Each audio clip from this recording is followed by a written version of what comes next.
Hi friends, welcome to our channel. Brahmamudi serial next ఎపిసోడ్లో ఏం జరగబోతోందో ఈ వీడియోలో చూసి తెలుసుకుందాం. రుద్రాని ఇచ్చిన బీపీ టాబ్లెట్స్ వేసుకొని పడిపోయిన అపర్ణ అసలేం జరిగింది అని తెలుసుకోవడానికి ఈ వీడియోని స్కిప్ చేయకుండా ఎండ్ వరకు చూసేయండి. రాజ్ కళ్యాణ్ అప్పులతో కలిసి అన్నదానంలో కూర్చుంటాడు. ధాన్యలక్ష్మి కేసరి, పులిహోర, లడ్డూని వడ్డిస్తుంది. ఆ తరువాత వెళ్ళి ఒక పక్కన నుంచుంటుంది. అప్పుడు ప్రకాశం, ఏంటి నుంచున్నావు? నువ్వు ఇక్కడ నుంచుంటే వాళ్ళకి కర్రీస్ ఎవరు వడ్డిస్తారు?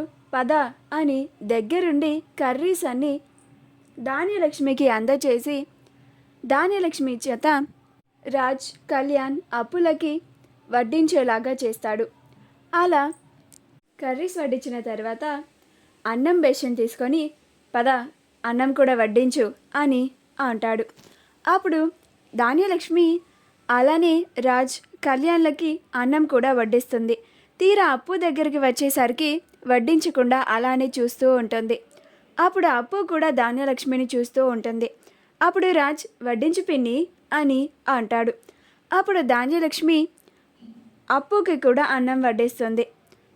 ఆ తర్వాత ధాన్యలక్ష్మి అన్నం పేషెంట్ తీసుకొని రిటర్న్ వచ్చేలోపు ప్రకాశం అప్పడాల గిన్నె పట్టుకొని రెడీగా ఉంటాడు. ధాన్యలక్ష్మి చేతిలో ఉన్న అన్నం బేషన్ని తీసుకొని అప్పడాలని ఇచ్చి ఇవి కూడా వడ్డించు అని అంటాడు.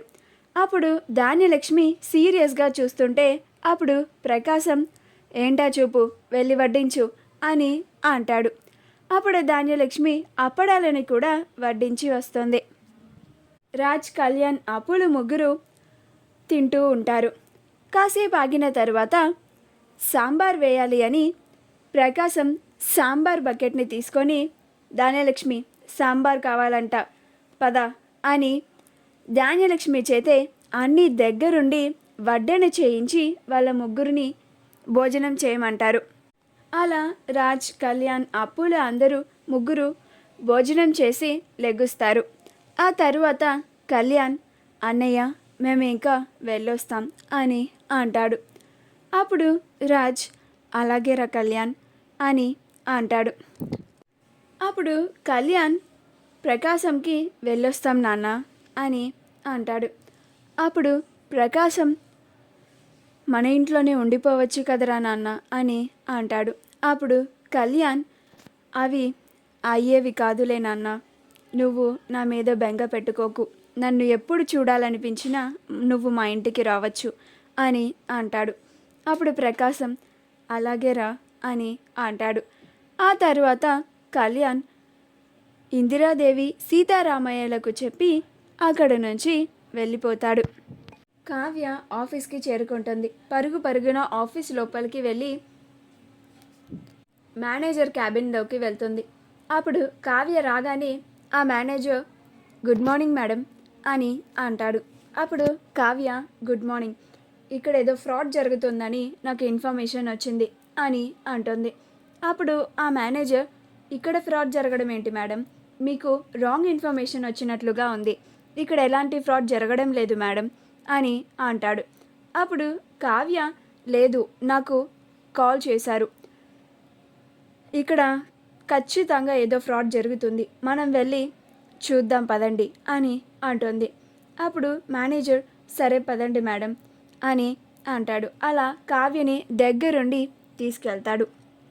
కావ్య మేనేజర్ ఇద్దరూ కలిసి ఎండి క్యాబిన్కి వెళ్ళి అక్కడ ఉన్న ఫైల్స్ అన్నిటినీ చెక్ చేస్తూ ఉంటారు. అపర్ణ అరగంట అయ్యింది అని ఆ బీపీ ట్యాబ్లెట్ వేసుకోవాలని చెప్పి రుద్రాని ఇచ్చిన ఆ బీపీ ట్యాబ్లెట్ని వేసుకుంటుంది. వేసుకోగానే సోఫాలో కూర్చొని పేపర్ చదువుతూ ఉంటుంది. కాసేపటికి అపర్ణకి ఛాతీ నొప్పి వస్తుంది. అప్పుడు అపర్ణ, ఇదేంటి ఇక్కడ నొప్పి వస్తుంది అని గుండెని పట్టుకొని బాధపడుతూ ఉంటుంది. వెంటనే కావ్యకి కాల్ చేయాలి అని తనకి అందకపోయినా కానీ ప్రయత్నించి ఆ ఫోన్ని తీసుకొని కావ్యకి కాల్స్ చేస్తూ ఉంటుంది. ఆ నొప్పిని భరించలేక కింద పడిపోతూ ఉంటుంది. అలాంటి పరిస్థితుల్లో కూడా కావ్యకి కాల్స్ చేస్తూనే ఉంటుంది. కావ్య ఫైల్స్ చూస్తూ అపర్ణ కాల్ చేసేది పట్టించుకోదు. అలా అపర్ణ 2-3 సార్లు కావ్యకి కాల్స్ చేస్తూనే ఉంటుంది. కావ్య అపర్ణ కాల్ని ఆన్సర్ చేయదు. అపర్ణ కాసేపటికి కళ్ళు తిరిగి పడిపోతుంది.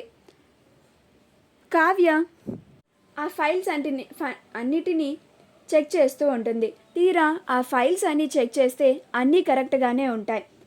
అక్కడ ఎలాంటి ఫ్రాడ్ జరగడం లేదు అని కావ్యకి అర్థమవుతుంది. అప్పుడు మేనేజర్, నేను మీకు ముందే చెప్పాను కదా మేడం, మీకు ఎవరో రాంగ్ ఇన్ఫర్మేషన్ ఇచ్చారు అని, ఇక్కడ ఎలాంటి ఫ్రాడ్ జరగడం లేదు అని అంటాడు. అప్పుడు కావ్య, ఇది ఎవరో కావాలని నన్ను ఇంట్లో నుంచి బయటికి వచ్చేలాగా చేసినట్టు ఉందే, అసలు నాకు వచ్చిన నెంబర్కి ఒకసారి కాల్ చేసి చూద్దామని ఫోన్ ఓపెన్ చేస్తుంది. ఈలోగా ఫోన్ ఓపెన్ చేయగానే దాంట్లో అపర్ణ కాల్ చేసినట్టుగా కనిపిస్తుంది. ఇంకా వెంటనే టెన్షన్ పడుకుంటూ ఇంటికి పరుగున బయలుదేరుతుంది. కావ్య వెళ్ళగానే ఆ మేనేజర్ రాహుల్కి కాల్ చేస్తాడు. హలో సార్, మన ప్లాన్ సక్సెస్ అయ్యింది. మేడం గారు ఇందాకే ఆఫీస్కి వచ్చారు, ఇప్పుడే వెళ్ళారు అని అంటాడు. అప్పుడు రాహుల్, శభాష్, చెప్పిన పని చెప్పినట్లుగా చేసావు, అమౌంట్ నీ అకౌంట్లో వేస్తాను అని అంటాడు. అప్పుడు ఆ మేనేజర్, ఓకే సార్, మేడం గారు ఆఫీస్ ఫైల్స్ అన్నిటినీ చెక్ చేశారు, మీకు సంబంధించిన ఫైల్ని మాత్రం ఆవిడికి కనపడకుండా దాచిపెట్టాను సార్ అని అంటాడు. అప్పుడు రాహుల్, ఓకే, ఇంక నువ్వు ఆ ఫేక్ సిమ్ని పారేసేయి, అది నీతో ఉంటే చాలా ప్రాబ్లం, తరువాత నాకు కూడా ప్రాబ్లం వస్తుంది అని అంటాడు. అప్పుడు ఆ మేనేజర్, ఓకే సార్, ఇందులో నా పేరు రానివ్వకుండా చూస్తారు కదా సార్ అని అంటాడు. అప్పుడు రాహుల్, నేను నీకు ముందే చెప్పాను కదా, నీ పేరు అస్సలు బయటకి రానివ్వను అని అంటాడు. అలా రాహుల్ కాల్ని కట్ చేస్తాడు. అప్పుడు రాహుల్ వెంటనే రుద్రాణి దగ్గరికి వెళ్ళి, మామ్, ఇప్పుడే మన మనిషి కాల్ చేశాడు, ఆ కావ్య ఆఫీస్కి వచ్చిందంట, పిచ్చిదానిలాగా ఫ్రాడ్ జరుగుతుందేమో అని ఫైల్స్ అన్నిటినీ చెక్ చేసిందంట. తీరా ఫైల్స్ అన్నీ చెక్ చేశాక అక్కడ ఎలాంటి ఫ్రాడ్ జరగడం లేదు అని మళ్ళీ హడావిడిగా ఇంటికి వెళ్ళిందంట.